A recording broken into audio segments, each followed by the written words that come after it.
Hello students, आज हमारा ये इरोडोप सीरीज का 66 लेक्चर है और मैग्नेटिक्स का पार्ट 4 एंड लास्ट पार्ट है। इसमें हम इरोडोप की 3.383 टू 3.387, 3.389 टू 3.392, 4.64 और 3.379 इन प्रॉब्लम्स को डिस्कस करेंगे। सबसे पहले लेते हैं 3.383।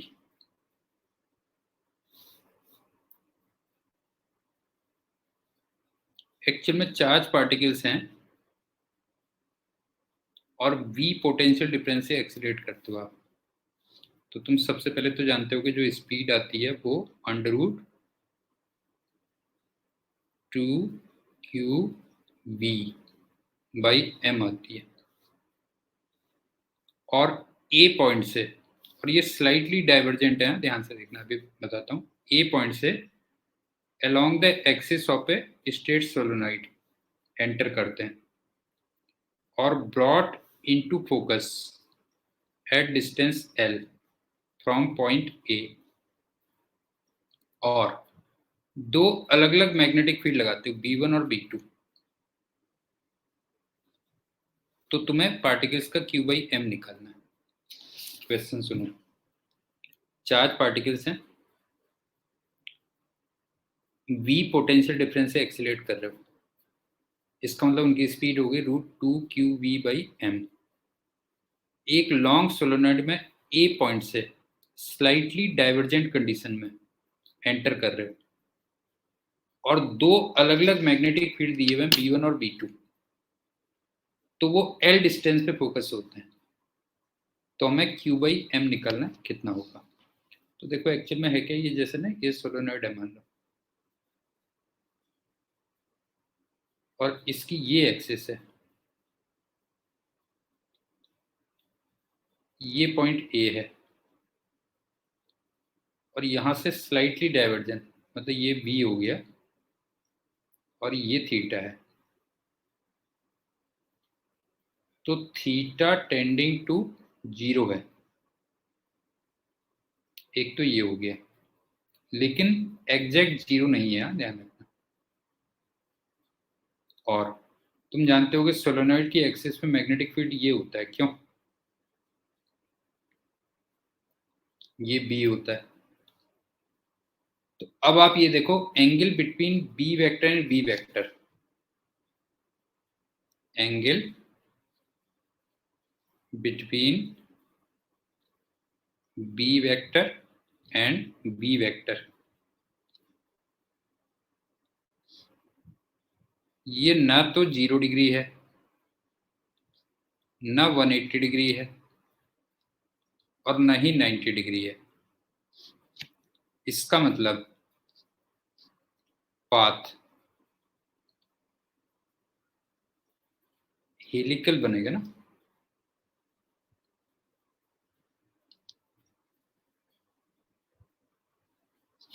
और इतना मेरे ख्याल से तुमने थ्योरी में पढ़ा होगा कि अगर ये पाथ इसका हेलिकल होगा तो ये इस वाली लाइन को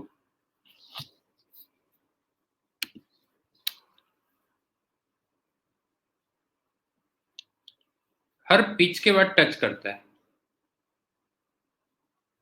ऐसे कह लो, ये है। और ये तुमसे कहता है कि एल डिस्टेंस पे फोकस हो रहा है, ध्यान से देखना बेटा, एल डिस्टेंस पे फोकस हो रहा है दोनों मैग्नेटिक फील्ड्स में, B1 और B2 दोनों मैग्नेटिक फील्ड्स में एल डिस्टेंस फोकस हो रहे हैं। इसका मतलब ये जो एल होना चाहिए, ये इंटीजर मल्टीपल ऑफ पिच होना चाहिए। समझ गए ना, एल की वैल्यू क्या होनी चाहिए? इंटीजर मल्टीपल ऑफ पिच होनी चाहिए, तब ये इस लाइन पे फोकस होगा। अब पिच क्या होता है सुनो,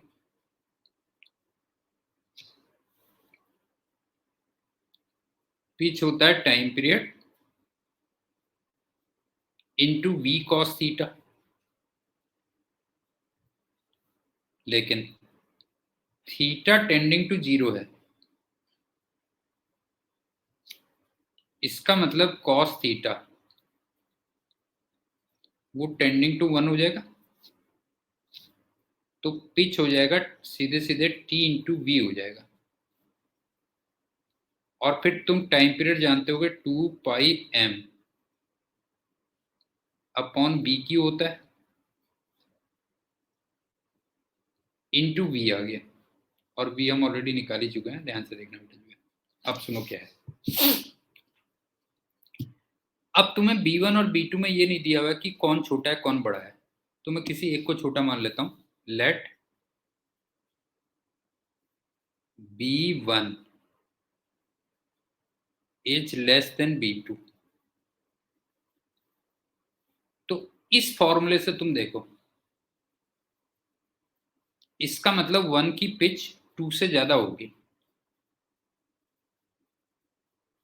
P1 ग्रेटर देन P2 होगा।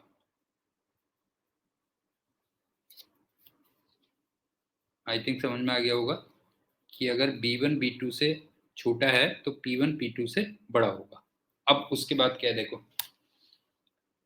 इसका मतलब ये हुआ कि अगर बड़ी पिच वाला, ठीक है, अगर बड़ी पिच वाला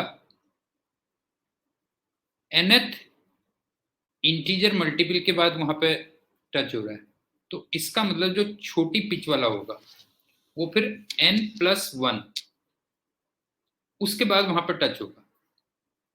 इसका मतलब L की वैल्यू तुम n टाइम्स P1 अगर लिखते हो तो फिर जो L की वैल्यू होनी चाहिए वो n+1 टाइम्स P2 भी होनी चाहिए। आई थिंक समझ में आ गया होगा, ठीक। और P1 तुम्हारा ये है, मतलब P1 को फिर कितना लिख दोगे, देखो ये आ जाएगा n/2πm अपॉन B1Q, और V का मैंने बताया था √2QV बाई m, ये फर्स्ट इक्वेशन कह दो। और ये हो गया n+1 2πm upon B2Q √2QV by m, ये सेकेंड हो गई। अब आपके पास दो इक्वेशंस हैं, दो अननोन्स हैं। दो अननोन्स कौन कौन से हैं ध्यान रखो, दो अननोन्स आ गए। एक तो आ गया n, और एक Q/m पूरे का पूरा एक सिंगल अननोन है, बस हो गया। ये कहते हैं क्योंकि Q/m जहां भी आ रहा है वो एक साथ आ रहा है, अगर देखोगे तो Q/m जहां भी आ रहा है वो एक साथ आ रहा है, ये कह लो। तो यहां से Q/m निकाल लो, एंड Q/m।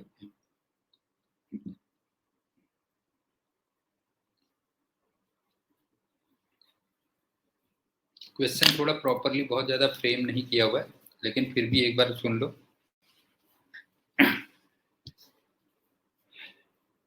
चार्ज पार्टिकल को V पोटेंशियल डिफरेंस से एक्सीलरेट कर रहे हो, तो ये स्पीड आ गई।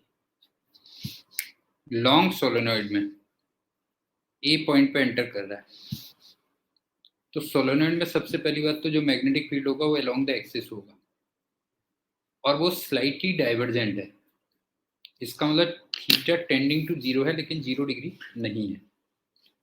और तुमसे कहता है the beam is brought into focus at a distance L from the point O at 2 successive values. ये ध्यान रखना, ये भी इंपॉर्टेंट है, successive values, 2 successive values of magnetic induction B1 and B2।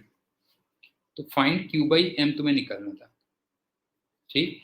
तो मैंने आपसे कहा थीटा की वैल्यू 0 डिग्री नहीं है, 180 डिग्री नहीं है, 90 डिग्री नहीं है, तो इसका मतलब इसका जो पाथ होगा वो हेलिकल होगा, और L डिस्टेंस पे फोकस हो रहे हैं। तो जो L डिस्टेंस होनी चाहिए वो n टाइम्स पिच होनी चाहिए, ठीक है ना, n टाइम्स पिच होनी चाहिए। और मैंने तुमसे कहा कि छोटी पिच वाला, जैसे जिसका मैग्नेटिक फील्ड कम है उसकी पिच बड़ी आएगी। इसका मतलब अगर वो n टाइम्स पिच के है, मतलब L डिस्टेंस अगर n टाइम्स उसकी पिच के है, तो फिर जो दूसरा वाला होगा वो n+1 टाइम्स P2 के इक्वल होगा, बस ये था। अब तुम ये कह सकते हो कि मैंने अगर एक को n लिया तो दूसरे को n+1 क्यों लिया, ठीक है ना, n+1 क्यों लिया? रीजन यहाँ पे तुम्हें सक्सेसिव दिया था ना बेटा, जो है इसके लिए मैंने लिया। तुम्हारे दिमाग में एक ये भी आ सकता था ना कि अगर मैंने मान लो एक को n टाइम्स पिच लिया तो दूसरे को मैं n+2 टाइम्स पिच भी ले सकता था, n+3 टाइम्स पिच भी ले सकता था। तो बेसिकली तुम्हें वहां पे सक्सेसिव मैग्नेटिक फील्ड्स दिए थे, तो इसलिए अगर एक को n ले रहे हो तो दूसरे को कितना लोगे, n+1। अब चलते हैं अगले क्वेश्चन।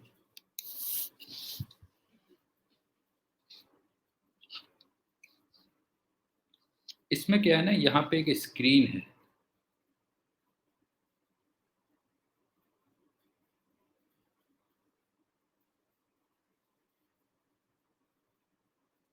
और इसकी एक्सिस है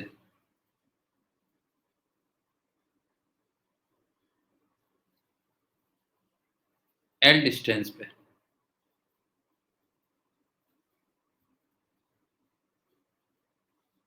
एक तुम V पार्टिकल अल्फा एंगल से छोड़ते हो, ये A कह लो, ठीक है।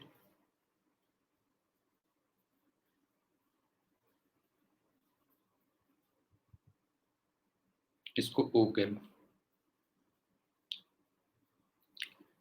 और इधर ही को मैग्नेटिक फील्ड दिया हुआ है।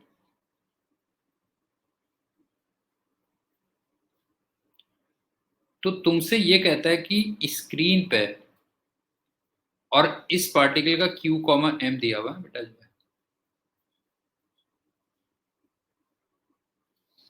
इलेक्ट्रॉन दिया है, सॉरी, ये दिया हुआ है इलेक्ट्रॉन। तो ये कहता है कि इलेक्ट्रॉन स्क्रीन पे O से कितनी डिस्टेंस पे टकराएगा, ये पूछा हुआ है। Distance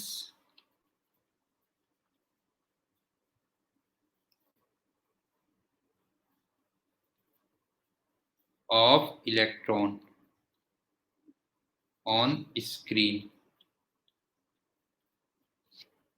from O where it strikes।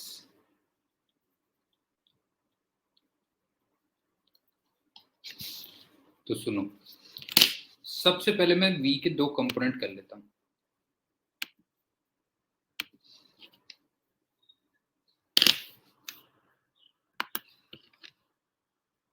एक ये और एक ये वाला कंपोनेंट होगा V cos अल्फा,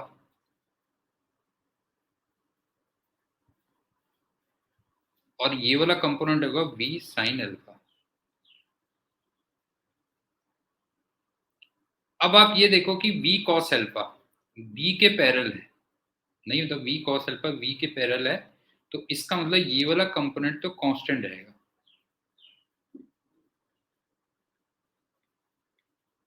तो ये इस कंपोनेंट से इधर को बढ़ता जाएगा। इसका मतलब ये कितने टाइम के बाद टकराएगा बताओ, जो है ये L/V cos अल्फा इतने टाइम के बाद टकराएगा। तो तुम्हें एक तो सबसे पहले T इक्वल टू पता चल गया, L/V cos अल्फा ये पता चल गया।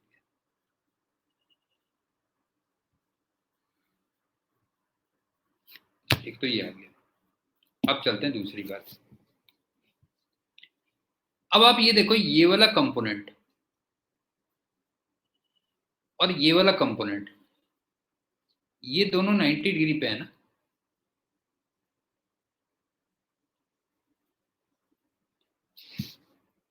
इसका मतलब ये इसको एक सर्कुलर मोशन देंगे,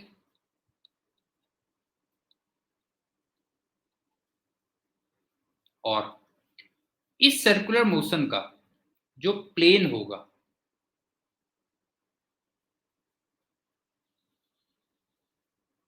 वो परपेंडिकुलर टू मैग्नेटिक फील्ड होगा।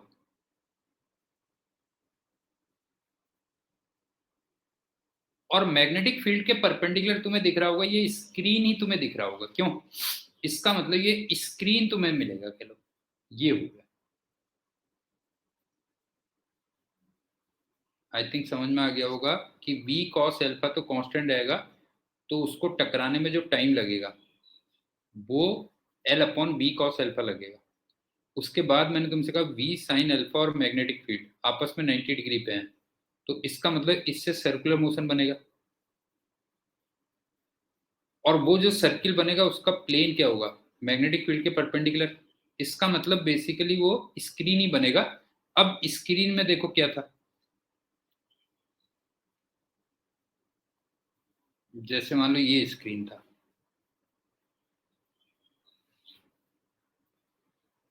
अब आप देखो कि जो इसकी इनिशियल वेलोसिटी थी ना वो इधर को थी,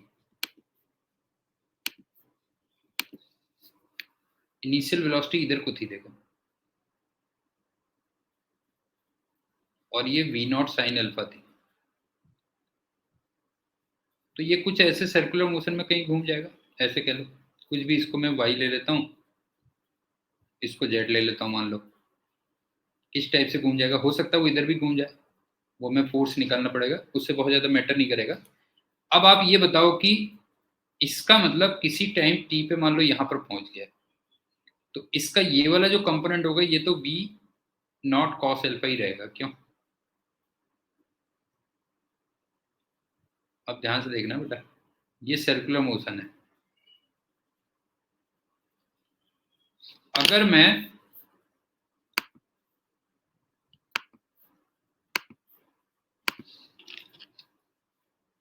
ये सर्कुलर मोशन है और ये टेंजेंट है, अगर मैं यहाँ पे परपेंडिकुलर ड्रॉ करूँ तो सेंटर से पास होगा, उसी टाइप से सर्कुलर मोशन था, ये टेंजेंट था, यहाँ पे ड्रॉ करूँ तो ये सेंटर से पास होगा, तो सेंटर यहाँ कहीं आ जाएगा। ये हो गया दूसरी बात। अब टी टाइम पे ये कितना एंगल घूम जाएगा बताओ, ये वाला एंगल ओमेगा टी हो जाएगा, क्यों?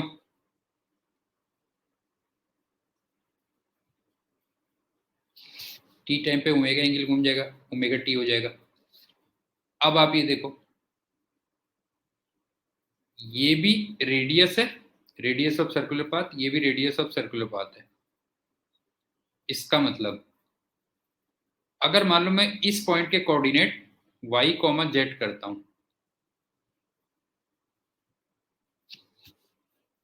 तो जरा देखना y कोऑर्डिनेट कितना होगा बेटा, जो है y कोऑर्डिनेट आएगा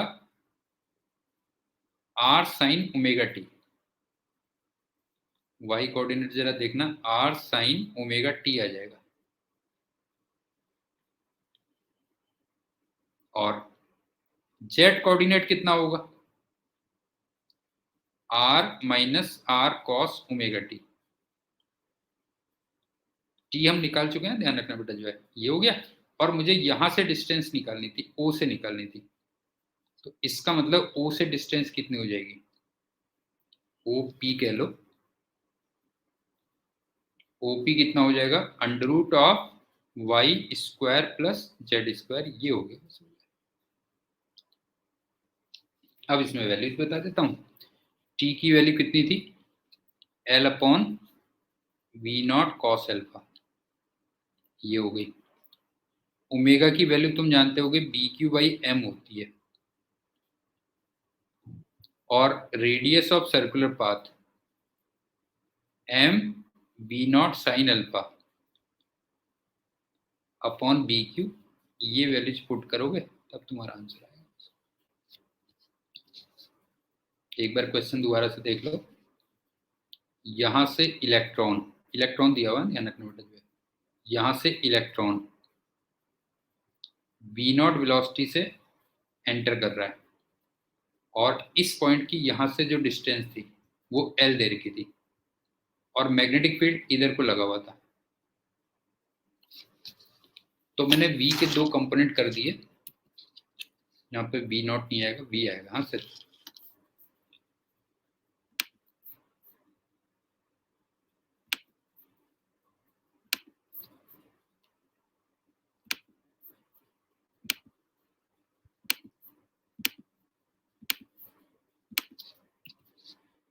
मैंने v के दो कंपोनेंट कर दिए, v cos अल्फा और v sin alpha. v cos alpha से वो स्ट्रेट चलता रहेगा, और अगर बाकी कुछ नहीं होता तो सीधे O पे टकराता। तो इसका मतलब उसको स्क्रीन तक पहुंचने के लिए L upon v cos alpha इतना टाइम लगेगा। उसके बाद v sin अल्फा और b ये आपस में परपेंडिकुलर है, तो ये एक सर्कुलर पाथ देंगे, और उस सर्कुलर पाथ का जो प्लेन होगा वो मैग्नेटिक फील्ड के परपेंडिकुलर होगा। इसका मतलब, और शुरुआत में तुम देखो ये वाला जो कंपोनेंट मैंने दिखा रखा है वो इस डायरेक्शन में दिख रहा होगा तुम्हें, देखो आप देखो ना, स्टार्टिंग में ये वाला जो कंपोनेंट मैंने तुम्हें दिखा रखा है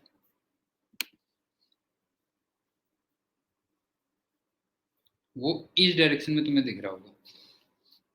तो इसी के अकॉर्डिंग मैंने तुमसे कहा कि स्टार्टिंग ये थी, इसका मतलब या तो वो ऐसे घूमता और या ऐसे घूमता। खैर उससे हमें कोई बहुत ज्यादा मतलब नहीं था, क्योंकि हमें डिस्टेंस निकालनी है, तो इसलिए बहुत ज्यादा मतलब नहीं होता है। तो किसी टाइम टी पे मैंने उसको माना कि पी पॉइंट पे है, तो उसके वाई और जेड कोऑर्डिनेट निकाल लिए। तो इसका मतलब ओपी डिस्टेंस कितनी हो जाएगी, root Y square plus Z square कितनी हो जाएगी। अब चलते हैं अगले क्वेश्चन।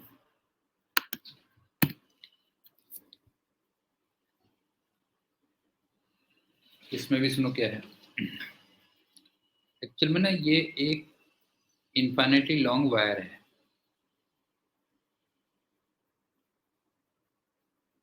और इस पर आई करंट जा रही है, और इलेक्ट्रॉन दिया था, क्या दिया था, हाँ इलेक्ट्रॉन दिया था। एक इलेक्ट्रॉन को, इसको मैं एक्स एक्सिस ले लेता हूँ और इसको वाई एक्सिस ले लेता हूँ। एक इलेक्ट्रॉन को यहां से तुम प्रोजेक्ट करते हो ऐसे,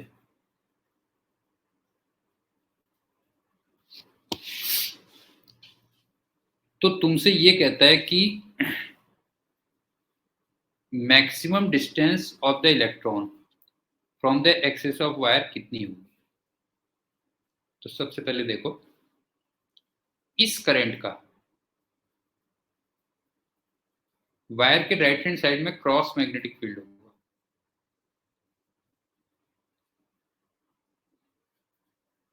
और इलेक्ट्रॉन पे जो फोर्स लगेगा वो नीचे को लगेगा। मैग्नेटिक फोर्स की बात कर रहा हूं, और ये जो मैग्नेटिक फील्ड होगा वो नॉन यूनिफॉर्म होगा ना, नॉन यूनिफॉर्म।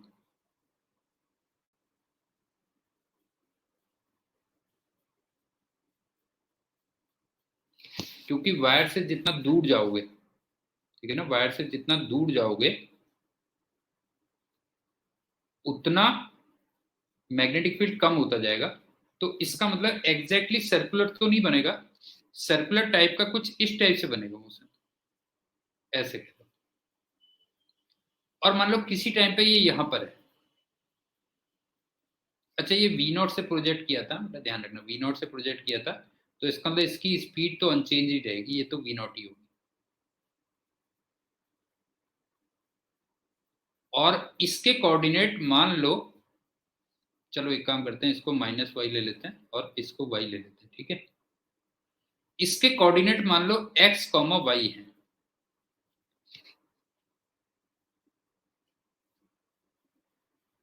इसका मतलब ये वाली डिस्टेंस अभी एक्स है,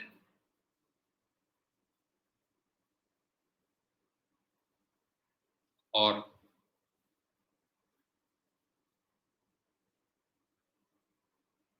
ये वाला एंगल मान लो मैं अल्फा ले लेता हूं। तो वी नॉट के दो कंपोनेंट हो गए, वी नॉट कॉस अल्फा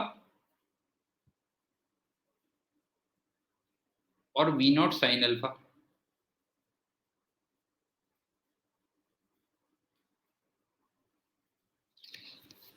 अब ध्यान से देखना बेटा, जो है अगर मैं v लिखूं इसको, तो ये आ जाएगा V X I cap plus V Y J cap. ये तो इसमें वेलोसिटी आ गई, ठीक। अब मैग्नेटिक फील्ड अगर मैं देखूं, तो वायर की एक्सिस से एक्स डिस्टेंस पे जो मैग्नेटिक फील्ड की वैल्यू होगी वो होगी म्यू नॉट अपॉन 2 पाई आई अपॉन एक्स, ये हो गई। और मैंने तुमसे कहा कि ये क्रॉस डायरेक्शन में है, तो अगर x ये हो और y ये हो तो z डॉट डायरेक्शन में आता है। लेकिन अगर x ये हो और y नीचे को हो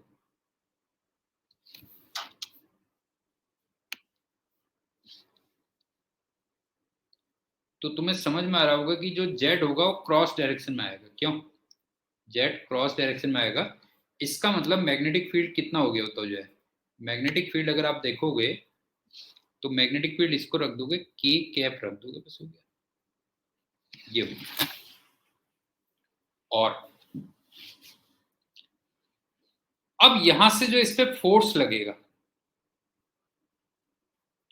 वो Q, V क्रॉस B लिखोगे?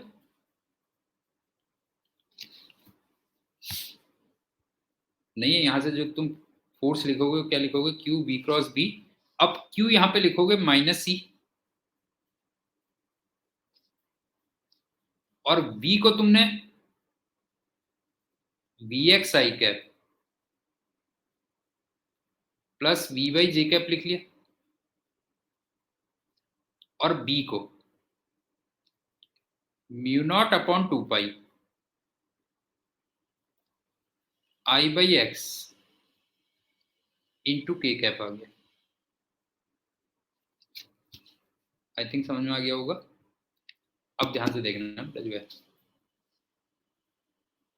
I cross K, I cross K -J होगा, -J होगा। ये चलो मुझे नहीं लेना है, ठीक है, ये मुझे नहीं लेना है। मुझे J क्रॉस K, ये I आ गया। क्यों? J क्रॉस K क्या हो गया? I आ गया। तो इसका मतलब फोर्स का जो x कंपोनेंट है मैं उसमें ज्यादा इंटरेस्टेड हूँ, एक्चुअली फोर्स के x कंपोनेंट में ज्यादा इंटरेस्टेड हूँ। तो फोर्स का x कंपोनेंट कितना आएगा वो देखना जो है, फोर्स का जो x कंपोनेंट आएगा वो एक तो -C आएगा,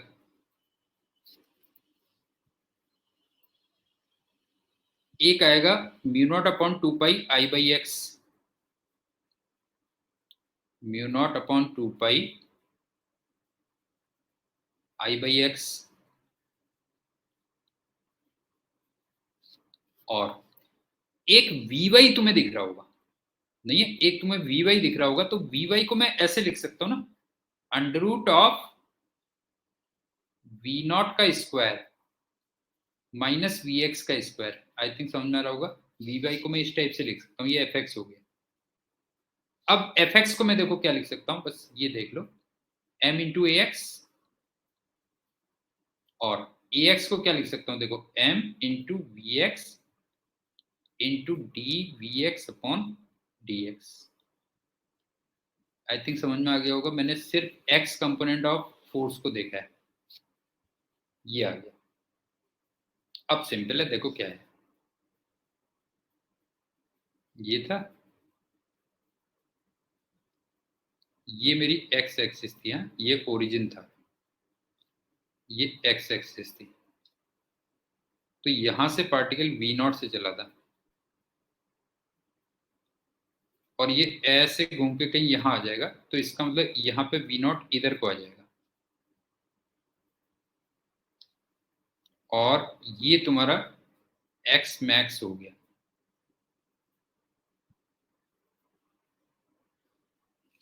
और वायर की रेडियस आपको a दे रखी थी, बेटा ध्यान रखना, वायर की रेडियस तुम्हें a दे रखी थी, इसका मतलब यहां से लेके यहां तक ये a है। अब इसको तुम इंटीग्रेट करोगे,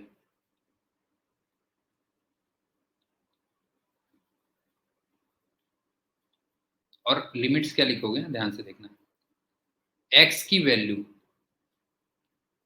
a से x मैक्स रखोगे,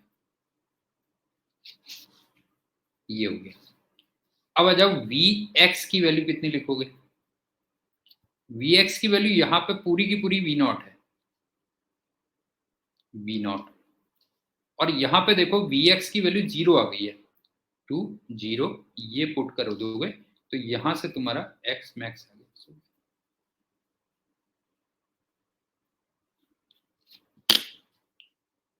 एक बार दोबारा सुन लो क्वेश्चन और सॉल्यूशन दोनों।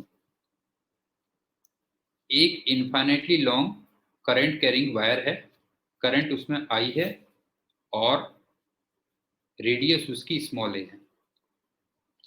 सरफेस से इलेक्ट्रॉन को वी नॉट वेलोसिटी से प्रोजेक्ट कर रहे हो, तो तुमसे कहता है कि उसकी एक्सिस से मैक्सिमम कितनी डिस्टेंस तक जाएगा। मतलब ये जो एक्स था इसकी तुम्हें मैक्सिमम वैल्यू निकालनी थी।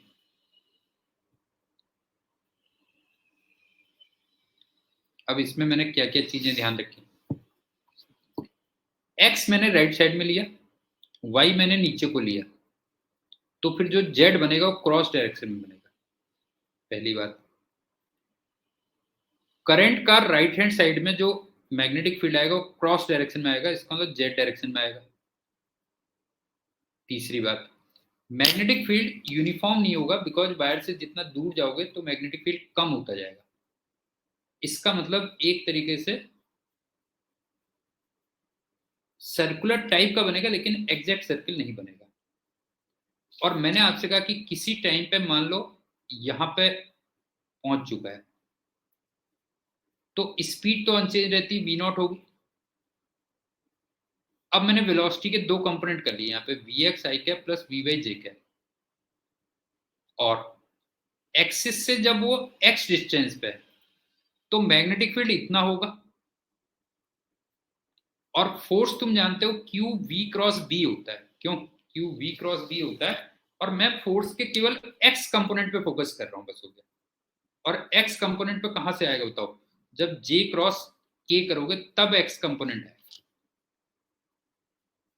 और वहां पे जो वी वाई आ रहा था उसको मैंने root V not square minus V X square कर दिया, और उस फोर्स को मैंने फिर ये लिख दिया, फोर्स के एक्स कंपोनेंट मैंने ये लिख दिया। और लास्ट में लिमिट्स क्या होगी देखो, एक्स की वैल्यू तो हो गई ए से लेके एक्स मैक्स तक, और वी एक्स की वैल्यू कितनी होगी, वी नोट से लेके 0 तक। ये अब चलते हैं अगले क्वेश्चन में। इसमें भी क्या है देखो,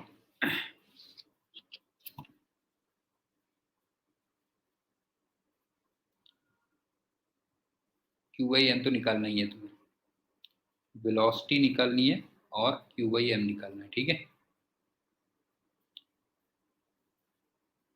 एक्चुअल में ना ये तुम्हें स्पेरिकल कैपेसिटर दिया हुआ बेटा, स्पेरिकल कैपेसिटर, स्पेरिकल नहीं सॉरी सिलिंड्रिकल होगा, सिलिंड्रिकल है, ठीक है।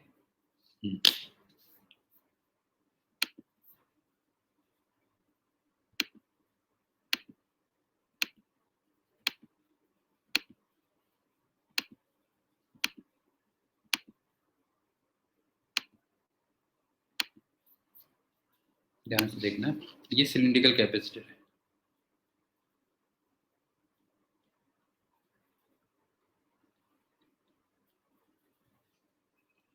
और इसकी इनर और आउटर रेडियस ए और बी ले रखी है, और इनके इलेक्ट्रोड्स के बीच में पोटेंशियल डिफरेंस वी दिया हुआ है। तो पहले तो मैं पुराना रिजल्ट यूज कर लेता हूं। तुम्हें याद होगा वी की जो वैल्यू होती थी वो lambda upon 2 pi epsilon naught l n b by a आती है। क्यों नहीं, ये हम सिलिंड्रिकल कैपेसिटर के केस में निकालते हैं कि जो पोटेंशियल डिफरेंस होता है वो lambda upon 2 pi epsilon naught l n b by a होता है। तो यहां से ना lambda upon 2 pi epsilon naught लिख लो। ये कितना आ गया बताओ, v upon l n b by a. एक तो ये आ गया, ठीक। इसका मतलब सिलिंड्रिकल कैपेसिटर के अंदर r डिस्टेंस पे इलेक्ट्रिक फील्ड कितना होगा, तो जो है lambda upon 2 pi epsilon not r होता है, क्यों ये होता है। तो इसका मतलब ये आ जाएगा v upon r ln b by a. पहले तो मैंने सिलिंड्रिकल कैपेसिटर का तुम्हें पूरा बता दिया। देखो सिलिंड्रिकल कैपेसिटर की जो दो रेडियस दे रखी है वो ए और बी दे रखी है, ए लेस देन बी दिया हुआ है, और उनके बीच में जो पोटेंशियल डिफरेंस दिया हुआ है वो बी दिया हुआ है। तो पहले मैंने उसी को एनालाइज किया है, ठीक है।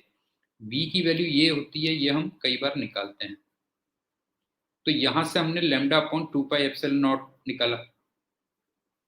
तो इसका मतलब r डिस्टेंस पे इलेक्ट्रोड्स के बीच में r डिस्टेंस पे इलेक्ट्रिक फील्ड ये होगा, ठीक। तो इतना आ जाएगा। अब तुमसे क्या कहता है, देखो ध्यान से देखो, पहले ये इस इलेक्ट्रिक फील्ड से r रेडियस के सर्किल में घूम रहा था, और फिर उसके बाद मैग्नेटिक फील्ड में एंटर कर जाता है और उसी r रेडियस के सर्किल में घूमता है। तो तुम्हें स्पीड निकालनी है और q बाई एम निकालना है। आप ये देखो ना, जैसे सिलिंड्रिकल कैपेसिटर होगा बेटा जो है, तो सिलिंड्रिकल कैपेसिटर में, ठीक है ना, सिलिंड्रिकल कैपेसिटर में अगर तुम देखोगे तो वो इस इलेक्ट्रिक फील्ड से तुमसे कह रहा है कि इस इलेक्ट्रिक फील्ड से r रेडियस के सर्किल में घूम रहा है, और फिर वो मैग्नेटिक फील्ड में एंटर कर जाता है, और फिर वो r रेडियस के सर्किल में घूमता है। तो तुम्हें इक्वेशंस देखो क्या लिखनी है, तुम्हारा जो q इंटू ई होगा, इसका मतलब q v upon r l n b by a, r l n b by a. एक तो ये m B square upon r के इक्वल हो, एक तो ये हो गया।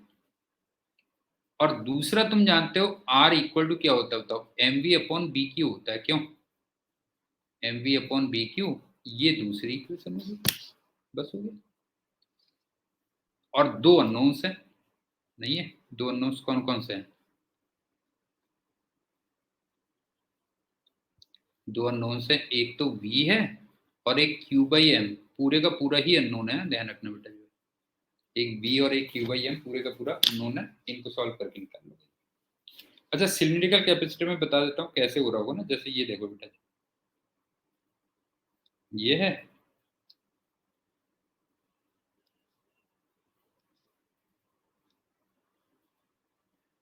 इसमें तुम जानते हो कि इसमें हम लेते हैं प्लस लेमडा और इसमें हम लेते हैं माइनस लेमडा। तो इसकी इलेक्ट्रिक लाइंस ऐसे रही होंगी, और वो इलेक्ट्रॉन एक सर्किल में घूम रहा है, ध्यान से देखना। तो यहाँ पे मान लो ये सर्किल में घूम रहा है, देखो,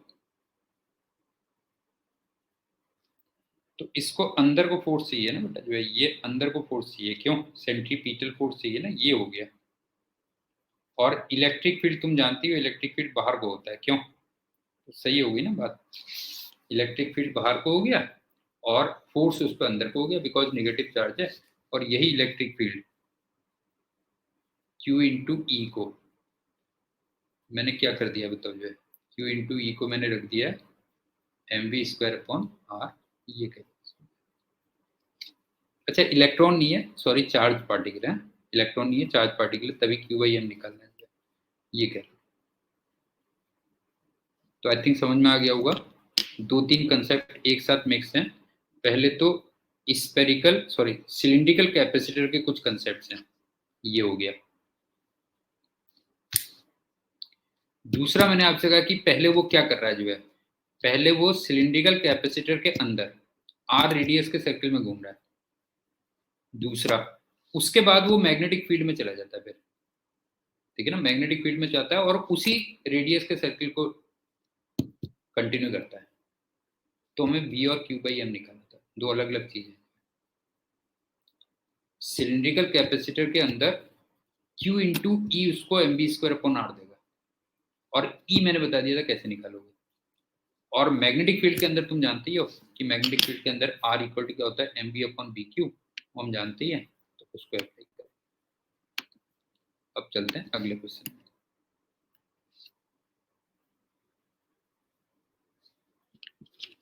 इसमें देखो E और B इधर को लगे हैं बेटा, और ये V0 से इधर को जा रहा है, ठीक।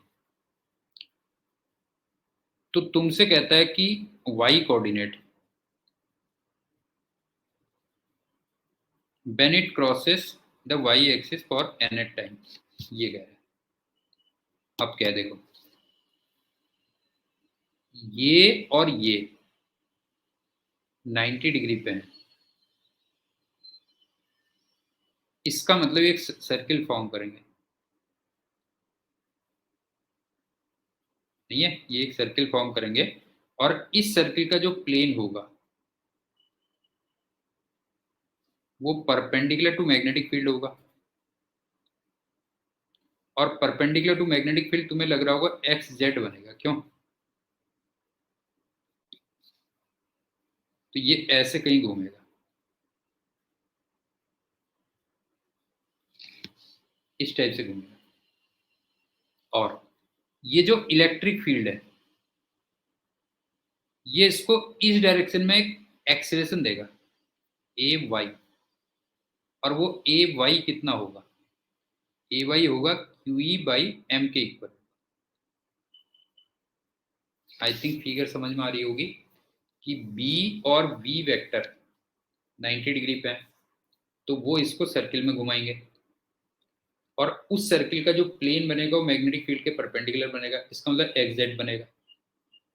और दूसरा मैंने तुमसे कहा कि इलेक्ट्रिक फील्ड उसको वाई डायरेक्शन में एक एक्सेलरेशन देगा क्यू ई बाई एम।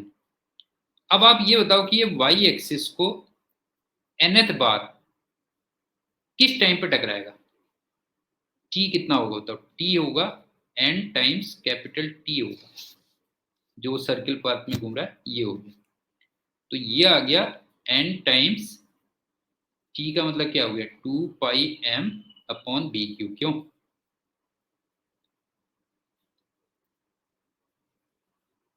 ये ए पार्ट चल रहा है, ध्यान रखना। अब इस टाइम पे ये कहता है कि वाई कोऑर्डिनेट कितना होगा, तो वाई कोऑर्डिनेट सीधे सीधे कितना हो जाएगा बेटा, जो है वाई कोऑर्डिनेट हो जाएगा half A Y into T square, इतना आ जाएगा, ये आंसर आ जाएगा half A Y into T square. एक बार दोबारा एक्सप्लेन कर दे रहा हूँ, सुन लो। बी वेक्टर और वी वेक्टर म्यूचुअली परपेंडिकुलर है, इसका मतलब ये दोनों इसको सर्किल में घुमाएंगे, और वो जो सर्किल का प्लेन होगा वो एक्स जेड बनेगा मैग्नेटिक फील्ड के परपेंडिकुलर, ऐसे कुछ घूमेगा। एक्चुअल हम डायरेक्शन नहीं देख रहे हैं, तो बस ऐसे करते हुए चलना है कि किस टाइप से घूम रहा है, ठीक है। दूसरी बात, वो वाई एक्सिस को nth टाइम कितने टाइम के बाद टकराएगा, n टाइम्स कैपिटल टी के बाद, और इस समय तक उसका y कोऑर्डिनेट कितना हो जाएगा, फिर half A Y into T square. अब दूसरी बात सुनो, अब ये कहता है कि इस टाइम पे पार्टिकल की वेलोसिटी वाई एक्सिस से अल्फा एंगल बना रही है, तो वो निकालना है, ठीक है ना। इस टाइम पे पार्टिकल की वेलोसिटी वाई एक्सिस से अल्फा एंगल बना रही है, तो वो निकालना है कितना होगा। अब ध्यान से देखो बी पार्ट,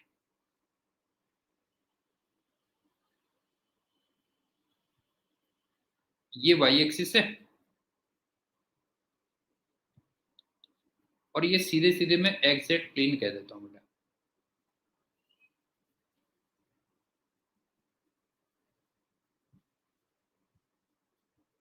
तो वाई एक्सिस में जो वेलोसिटी होगी वो ए वाई इंटू टी होगी ना, ये होगी, और एग्जैक्ट प्लेन में वेलोसिटी कितनी रहेगी, वी नॉट रहेगी, इसका मतलब नेट वेलोसिटी ये आ गई, क्यों? ये नेट वेलोसिटी आ गई,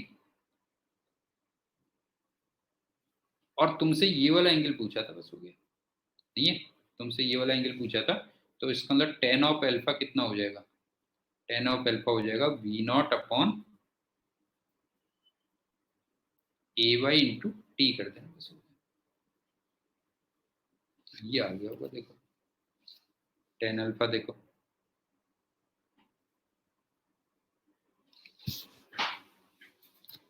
ये देखिए,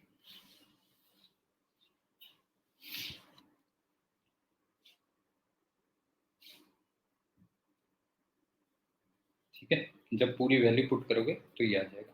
ये लास्ट वाला एक बार और समझा दे रहा हूँ, देखो क्या है। जैसे ना ये एग्जैक्ट प्लेन में ऐसे घूम रहा था बेटा जो है, तो कुछ ऐसे रही होगी, ये वी नॉट रही होगी ना, ऐसे समझो ये हो गया, क्यों, ये तो वी नॉट रही होगी ना, ये एग्जैक्ट प्लेन हो गया, क्यों, ये एक्स जेड प्लेन हो गया। इसमें तो वेलोसिटी वी नॉट ही रही होगी ना किसी भी टाइम पे, और इसमें एक वाई और हो गया होगा, ये है, चलो अब समझ में आ गया होगा, ये आ गया वी वाई आ गया, क्यों, ये वी वाई आ गया, और इस वी वाई की वैल्यू कितनी हो गई होगी, ए वाई इंटू टी हो गई होगी। इसको कर रहा हूँ, तो फाइनली इन दोनों में अगर देखोगे, ये वाला एंगल कह रहा था मैं, ये वाला एंगल हो गया ना बेटा, ये देखो, ये हो गया,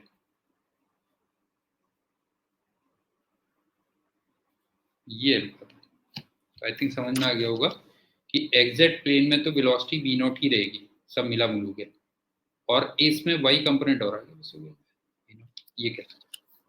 अब चलते हैं नेक्स्ट क्वेश्चन।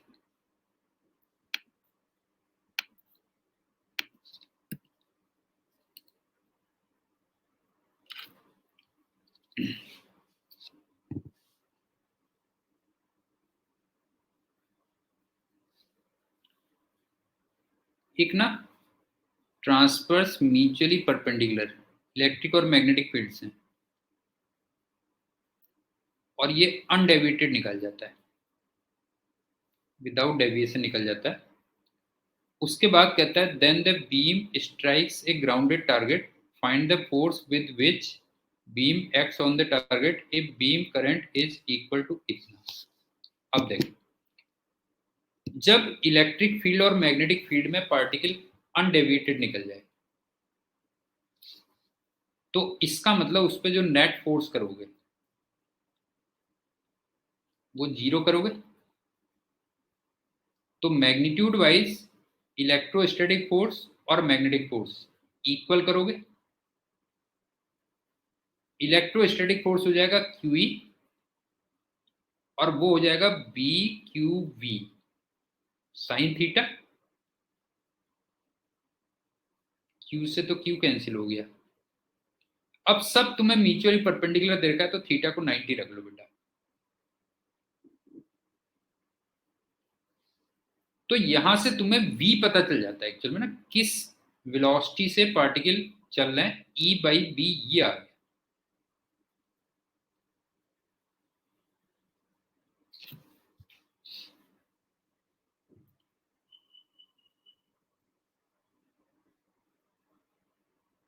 प्रोटॉन है, वही मैं देख रहा था कौन से पार्टिकल से, प्रोटॉन से, ठीक है। तो आपको v पता चल गया, ये हो गया। अब देखो जो ये 0.8 मिली एम्पियर है करंट, 0.8 जो मिली एम्पियर करंट है, मान लो पर सेकेंड n प्रोटॉन्स टकरा रहे हैं, तो इसका मतलब पर सेकेंड कितना चार्ज टकरा रहा होगा, n टाइम्स e, और पर सेकेंड जो भी चार्ज टकराएगा वही करंट कहलाएगा। इसका मतलब इस I को तुम n टाइम्स इलेक्ट्रॉनिक चार्ज भी कह सकते हो, क्यों, तो यहां से ना तुम n निकाल सकते हो कि कितने प्रोटॉन्स टकरा रहे हैं, तो I अपॉन E आ गया। पॉइंट समझ में आ रहा है बेटा जो है, कि अगर पर सेकेंड मान लो n प्रोटॉन्स टकरा रहे हैं, तो पर सेकेंड कितना चार्ज टकरा रहा है बताओ, n टाइम्स E, और मैंने आपसे कहा पर टाइम जो भी चार्ज टकराता है वही करंट कहलाती है, तो यहां से तुम्हें प्रोटॉन्स भी पता चल गया, ठीक। तो इसका मतलब पर सेकंड कितना मोमेंटम टकरा रहा है बताओ जी, मतलब अगर मैं देखूंगा जो फोर्स होता है वो delta P upon delta T होता है, तो n प्रोटॉन्स टकराए और एक प्रोटॉन का मोमेंटम m इंटू वी कितना हो गया, तो ये आ गया, बस हो गया, ये कह लो। लेकिन यहाँ पे जो मास होगा वो मास ऑफ प्रोटॉन लिखोगे ना, ध्यान रखना। और n हम निकाल ही चुके हैं, n का मतलब I/E आ गया, और V E/B कर दिया हमने, ये कह दो बस। यहाँ पे थोड़ा सा एक ये चीज और मेंशन कर देनी चाहिए थी कि जो प्रोटॉन्स टकरा रहे हैं वो फुल्ली एब्जॉर्ब हो जा रहे हैं, बस ये और कह देना चाहिए था, ताकि डेल्टा P/Δt को मैं सीधे सीधे n टाइम्स mv लिखूँ। क्वेश्चन और सॉल्यूशन एक बार दोबारा रिपीट कर रहा हूँ, सुन लो। इलेक्ट्रिक और मैग्नेटिक फील्ड में प्रोटॉन्स अनडेविएटेड जा रहे हैं, ई और बी की वैल्यूज दे रही है, ध्यान रखना।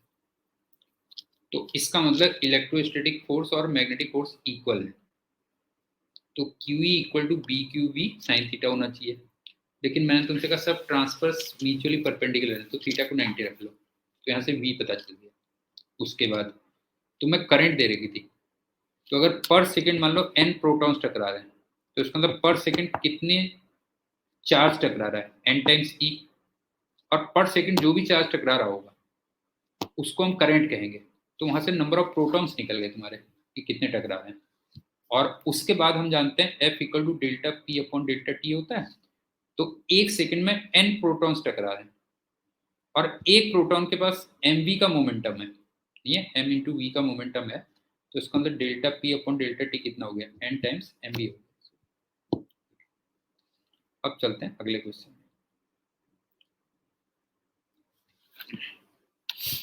इसमें भी तुम देखो, ये इलेक्ट्रिक फील्ड दिया हुआ है, ये B दिया हुआ है, ये V दिया हुआ है, और फाई की वैल्यू 30 डिग्री दे रखी है।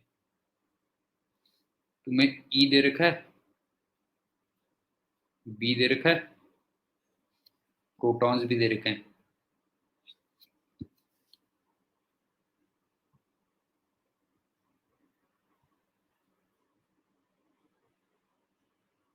हाँ, ये रेक्टिलिनियरली जा रहे हैं बेटा, जो है मतलब वही अनडेविएटेड जा रहे हैं, ध्यान से देखना, अनडेविएटेड जा रहे हैं, तो इसका मतलब फिर से वही लगाएंगे, Q into E equal to BQV sine theta. Q से Q तो हो गया कैंसिल, लेकिन अब के जो थीटा होगा ना वो तुम्हें ध्यान रखना पड़ेगा बेटा। जो है थीटा होता है B वेक्टर और V वेक्टर के बीच का एंगल होता है। क्यों? B वेक्टर और V वेक्टर के बीच का एंगल होता है, तो यहाँ पे 60 डिग्री होगा, ये ध्यान रखना, ये एंगल होगा ना।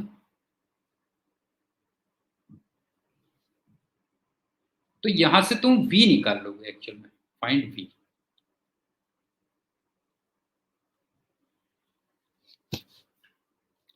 अब तुमसे क्या कहता है, find pitch of the helical path along which the protons will move after electric field is switched off।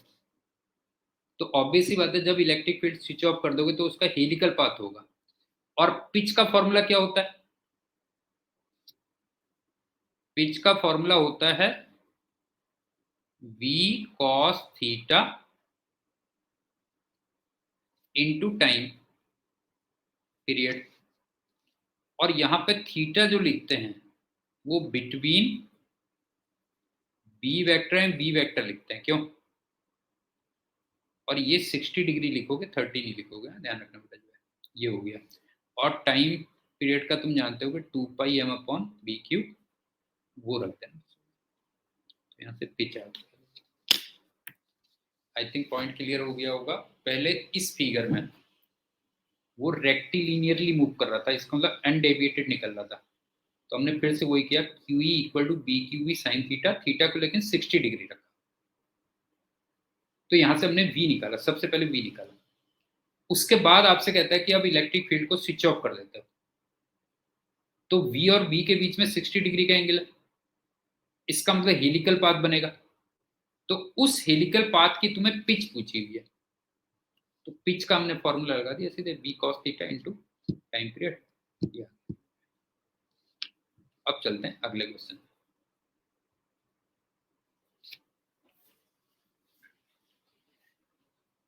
इसमें क्या है देखो, इसकी कैलकुलेशन बहुत ज्यादा है बेटा, मैथ्स काफी है, तो मैं कंसेप्ट बता दे रहा हूँ बस, हो गया तुम्हें, मैथ्स बहुत ज्यादा इन्वॉल्व है।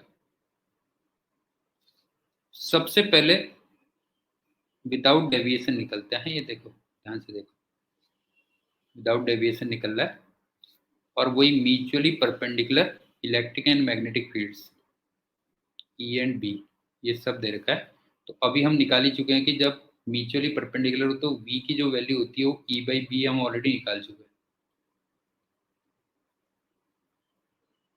ये हो गया। अब तुमसे कहता है कि मैग्नेटिक फील्ड स्विच ऑफ कर देते हो, और ये सब डिस्टेंस वगैरह सब दे रखी है तुम्हें,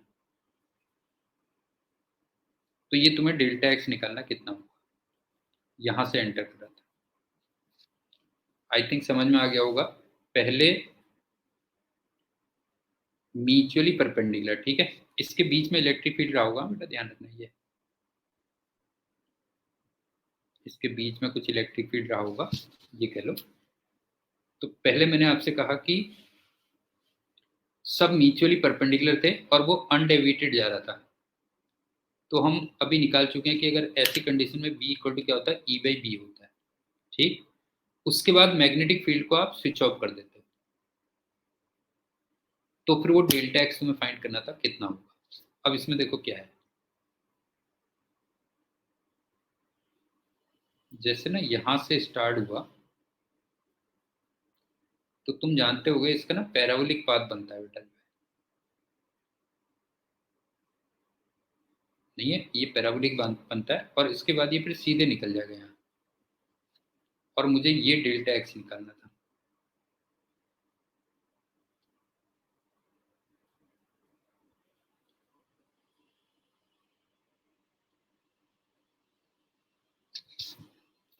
अब तुम्हें करोगे क्या ना, देखो एक तो ये सर्किल की इक्वेशन लोगे बेटा, इक्वेशन ऑफ सर्किल,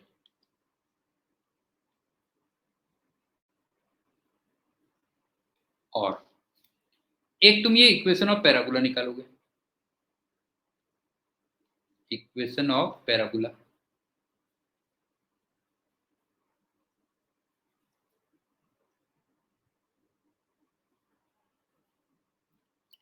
और इनका पॉइंट ऑफ इंटरसेक्शन निकालोगे,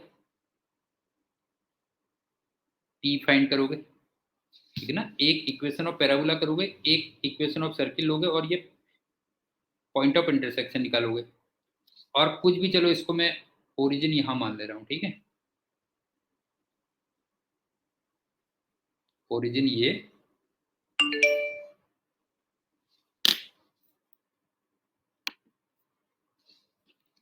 और इसको मैं एक्स एक्सिस, इसको वाई एक्सिस। अब सुनो, अब यहां पे तुम फिर वेलोसिटी भी निकालोगे,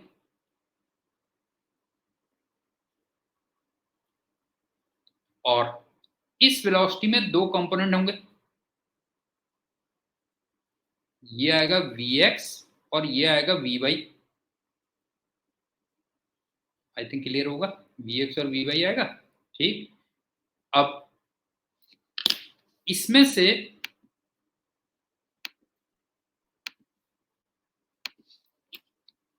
ये वाली जो डिस्टेंस आएगी, ये तो y आ गई, देखो जैसे ना p के अगर तुमने कोऑर्डिनेट x कॉमा वाई निकाल लिए, ठीक है, x कॉमा वाई निकाल लिए, तो ये डिस्टेंस तो y आ गई। अब चलते हैं ये वाले डिस्टेंस में,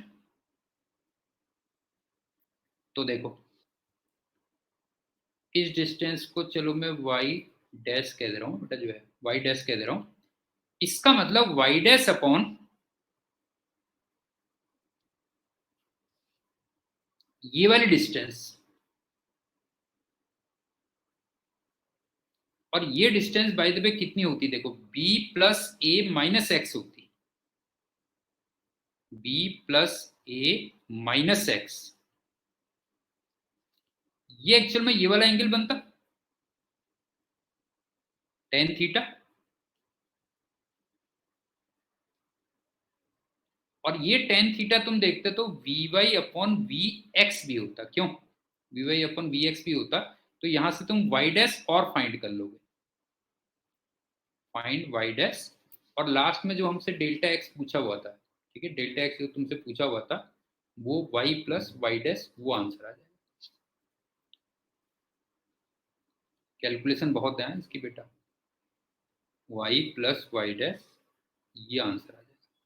लेकिन अब कई चीजें तुम्हारे दिमाग में रहेंगी कि इक्वेशन कैसे लिखोगे, है ना, एंड सो ऑन। एक बार एक्सप्लेन कर देता हूँ, सुन लो क्या है।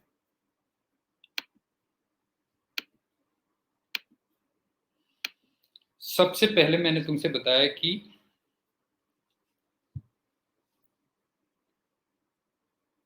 अच्छा वो सर्कुलर रीजन दिया था, सर्कुलर रीजन में ही इलेक्ट्रिक और मैग्नेटिक फील्ड लगा था, समझ गए ना, सर्कुलर रीजन में through the region of space. ठीक, तो सबसे पहले तुमसे कहा था कि इलेक्ट्रिक और मैग्नेटिक फील्ड थे, म्यूचुअली परपेंडिकुलर थे, तो वो अनडिविडेड जा रहा था, तो वहां से B equal to E by B हम पहले कर चुके हैं ऑलरेडी। एक तो ये हो गया। दूसरी बात, फिर तुमसे कहता है कि मैग्नेटिक फील्ड स्विच ऑफ कर देते हैं, तो वो स्क्रीन पे कहाँ पे टकराएगा। तो मैंने तुमसे कहा कि ये पैराबोला बनेगा, अभी इसकी इक्वेशन बता दूंगा कैसे बनाएंगे, ठीक है। ये बनेगा पैराबोला।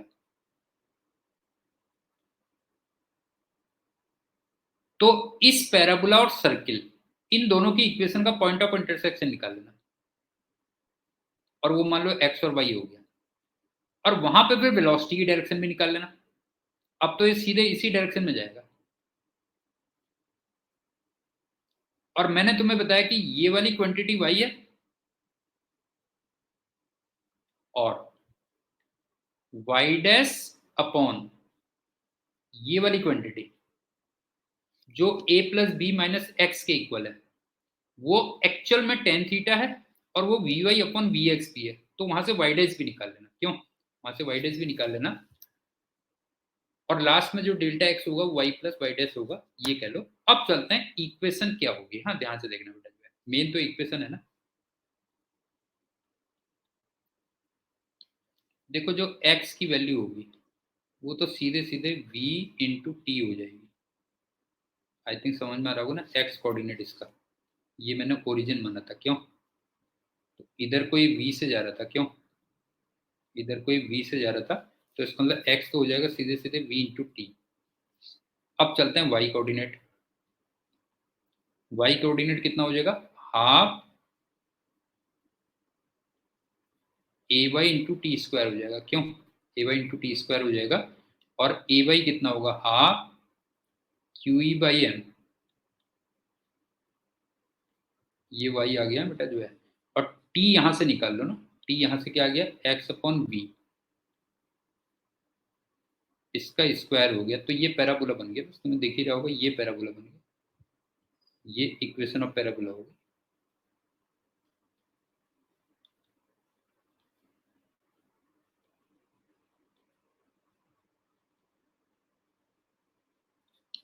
ये क्या, और एक तुम्हें ये भी दिख रहा होगा कि वी वाई कैसे निकालोगे, नहीं है, वी वाई कैसे निकालोगे, एक ये भी दिमाग में आ रहा होगा।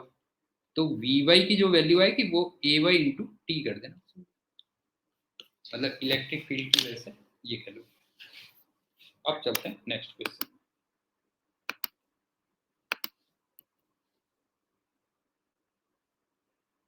ये वाला क्वेश्चन बेटा बहुत मैथमेटिकल है, इसमें एक साइक्लॉइड पाथ बनता है, जो मैंने बुक में भी दिया हुआ है, अपनी अपनी बुक्स में भी दिया हुआ है, लेकिन अब मैं क्लास में नहीं कराता हूँ इसको, क्योंकि अब जो आईआईटी जेईई में क्वेश्चंस आते हैं वो इतने ज़्यादा टाइम टेकिंग और मैथमेटिकल नहीं होंगे। लेकिन इसको चेक देख लेना बेटा जी, ठीक है, इसको मैं होम असाइनमेंट दे दे रहा हूँ। मैंने इस बुक में भी दिया हुआ है, इरोडोव की जो बुक लिखी हुई है उसमें भी दिया हुआ है, और मेरी जो नॉर्मल इलेक्ट्रिसिटी एंड मैग्नेटिज्म की बुक आती है उसमें भी दिया हुआ है। ठीक, दोनों में इसको जरूर देख लेना, साइक्लॉइड पाथ बनता है। इलेक्ट्रिक फील्ड ये है, मैग्नेटिक फील्ड ये है, और मेरे ख्याल से रेस्ट से स्टार्ट होता है, जीरो वेलोसिटी से। इस वाले को जरूर तुम देख लेना, मैथ्स बहुत ज़्यादा है इसलिए मैं यहाँ पे नहीं करवा रहा हूँ, ठीक है। ये तुम्हारा होम असाइनमेंट है।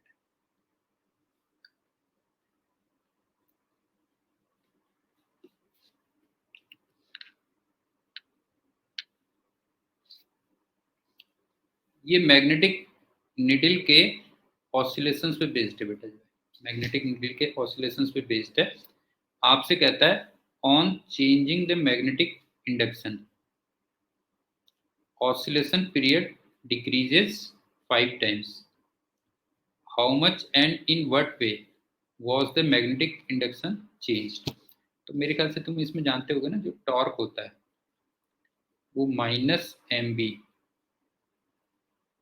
साइन थीटा उस पर बेस्ड होता है। अगर आप देखोगे तो minus M B sine theta पे होता है, और जो थीटा होता है ये काफी अगर छोटा हो, तो एक तरीके से टॉर्क इक्वल टू क्या हो गया, माइनस एम बी थीटा हो गया, और ये माइनस के थीटा टाइप हो गया। क्यों?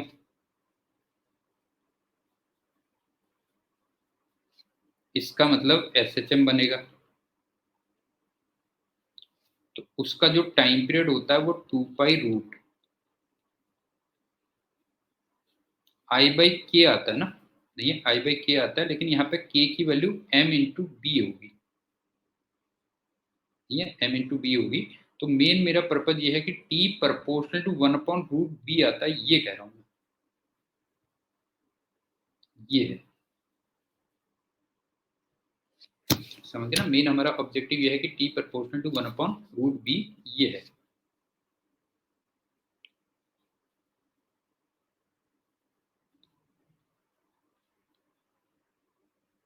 अब तुमसे कहता है कि t 5 टाइम्स डिक्रीज कर गया, कहते हैं ना 5 टाइम्स डिक्रीज कर गया,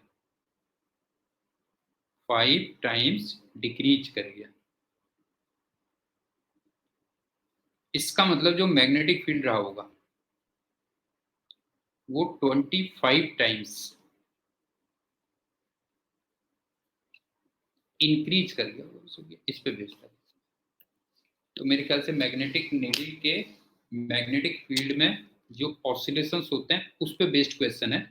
तो जब आप मीन पोजीशन से थोड़ा सा उसको डिस्प्लेस करते हो तो उस पर एक restoring torque minus M B sine theta लगता है। स्मॉल एंगल के लिए tau equal to minus M B theta हो गया, तो माइनस के थीटा टाइप का हो गया, इसका मतलब एंगुलर SHM होंगे।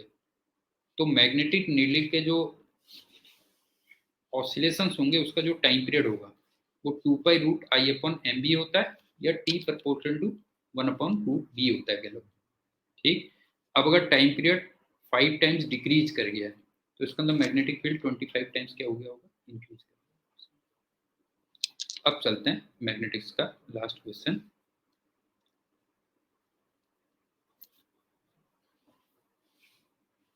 फॉर्मूला बेस्ड है बेटा, जो है सर्किल में घूम रहा है, तुम्हें रेडियस दे रखी है यूनिफॉर्म मैग्नेटिक फील्ड में, और मैग्नेटिक फील्ड दिया हुआ है, तो तुम्हें वेलोसिटी निकालनी है और पीरियड निकालना है।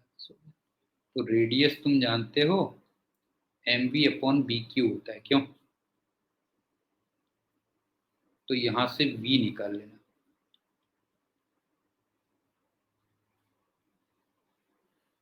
और टाइम पीरियड का फॉर्मूला तुम जानते होगे 2 पाई m अपॉन बी क्यू। अच्छा, m अपॉन बी क्यू यहां से भी निकाल सकते हो, उनका ध्यान रखना।